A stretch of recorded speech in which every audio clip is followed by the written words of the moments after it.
Welcome to Pindar Poetry. We hope you learned something new. You start by ensuring the adapter is present and supported. This avoids wasting time later. Run ip-link and iodev to get the interface name, and check dmesc for firmware errors. If the device is absent, install the driver or firmware packages and reload the module with sudo modprobe r and sudo modprobe. Once done, make sure the interface is in managed mode for normal network use, and note the exact WLAN interface name for the next steps. You now scan and build a secure config to join the network.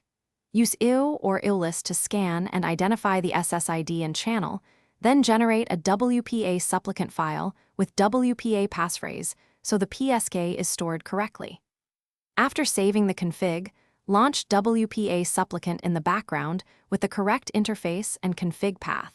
This negotiates encryption and association. Make sure the process reports association success before moving to IP acquisition, and note any authentication failures for troubleshooting. You finish by getting an IP and confirming connectivity. Run dhclient or dhcpcd on the WLAN interface to obtain an address, then check ipedder and iproute to ensure the gateway is set. Test raw connectivity with ping to 8, and then resolve a domain to confirm DNS. If it fails, investigate WPA supplicant logs and dmesc for driver or authentication errors. Run rrefkill unblock WLAN to clear soft block. Thanks for watching. Consider subscribing if we helped you.